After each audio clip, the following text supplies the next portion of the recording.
আসসালামু আলাইকুম। আমি মাসুক আহমেদ, মডার্ন ড্রাইভিং স্কুলের টিচার, ইনস্ট্রাক্টর এবং প্রোপাইটার আর কি, সবকিছু আমার একলাই। তো আমি কিছু কমেন্টের উত্তর আসলে দেওয়া লাগে, বাধ্য হইয়া দিলাম। অতদিন ধরে আমি এটা দিচ্ছি না, এই যত বছরের মাঝে যে কিছু কিছু কমেন্ট আমি ওলা দেখি যে বিদেশ আইয়ালে ইটা চলে না, ইটা বিদেশ চলতো না। ও ভাই, বিদেশ যারা গাড়ি চালায় না আসলে তাইদের আমরা দেশে গাড়ি চালাইতে পারতাম না। আমরা দেশে গাড়ি চালাইতে হলে প্রো লেভেলের ড্রাইভার ড্রাইভার হইতে হইব। রুলস রেগুলেশনও প্রো না হইলেও কিন্তু ড্রাইভার প্রো হইতে হইব ডেফিনেটলি। আমরা দেশের যারা গাড়ি চালাইতে পারেন এরা দুনিয়া যে সাহানো গেলে গাড়ি চালাইতে পারবা, কিন্তু রুলস রেগুলেশন হয়তো বা পুরাপুরি টান জানা থাকতো না, তাই ওগুলা শিখতে হইব।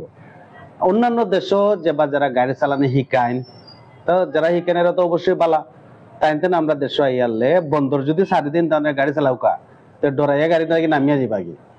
এবং কি আমরা তো দেখলাম বিদেশ থেকে আইসুন, বিদেশ বহুত বছর গাড়ি চালাইছুন, চালানির বাদে তাই বাংলাদেশে আওয়ার পরে ওরা গীতা তাই বাংলাদেশে আইসুন, বাংলাদেশে ইয়া গাড়ি চালানির আগে আমরা আছে ইয়া গাড়ি চালাইরা যে ভাই আমি বিদেশ চালাইছি, অন দেশও আমার এই যে অবস্থা, মানুষে ইয়া ফট করে সামনে সব অতটা হয়ে যায়, কিন্তু আমি কিলা চালাইবো, তেন ড্রাইভার নিয়োগ দিন কিংবা আমরা কাছ থেকে শিখুন। সো আমরা দেশে গাড়ি চালানি শিকার বাদে যে কেউ গিয়ে বিদেশ চালাইতে পারতাম না এলে কোনটা নাই। হ্যাঁ, বিদেশ গিয়া রুলস রেগুলেশন তান শিখতে হইব। আমরা যেগুলা শিখাই অ্যাকচুয়ালি আমরা দেশও কিলা তাই না একজন মানুষে বালা চালাইতে পারেন, ওগুলো আমরা শিখাই। এগুলা ব্যাপারে অনেকে কমেন্ট করুন, অনেক ভাবে অনেক বাজে কমেন্টও করুন। আসলে কমেন্ট যারা বাজে করুন আসলে তার যে মন মানসিকতা জেলা তাই ওলা কমেন্ট করুন। আমরা আছে সার্ভিস আপনার কিতাব পাইবা, সার্ভিস পাইবা পুরুষ ইনস্ট্রাক্টর দ্বারাতে পুরুষের ট্রেনিং দেওয়া, এবং কি পুরুষের গাতেও যেন শরীর টাচ না হয়, এই ব্যবস্থাটা আমরা রাখছি। এটা একটা ব্যবস্থা রাখছি। আর একটা ব্যবস্থা হইলো আমরা যেটা শুরু করলাম, রিসেন্টলি শুরু করবো, সেটা হইলো গিয়া ড্রাইভিং শিখানি মহিলাদেরকে মহিলা টিচার দ্বারাতে ড্রাইভিং শিখানোর ব্যবস্থা করবো।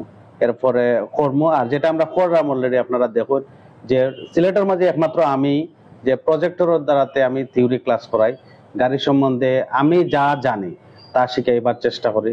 প্লাস ড্রাইভিং লাইসেন্স করতে যেন একজন মানুষের পেরেশানি কম হয়, ও ধরনের ব্যবস্থা আমি করি। আর একটা জিনিস, বিভিন্ন জনগণ যে ইন্টারন্যাশনাল লাইসেন্স করতে হইলে কিন্তু বাংলাদেশি ড্রাইভিং লাইসেন্স লাগবে না।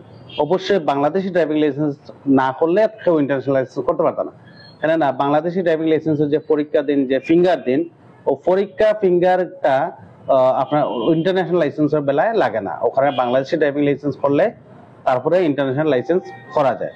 তো ভালো থাকা ইনশাআল্লাহ, দেখা হইব পরবর্তীতে।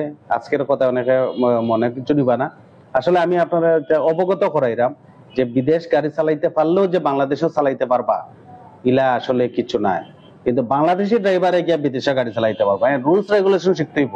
ইনো বেচারা জেলা গাড়ি চালাইছে ই লেভেল বেচারা তো গিয়া, আমরা দেশে কেউ যদি মাঠও গাড়ি চালাইতে পারে তাই বিদেশ গিয়ে রাস্তাতে গাড়ি চালাইতে পারবা। ভালো থাকা, দেখা হইব ইনশাআল্লাহ। আসসালামু আলাইকুম।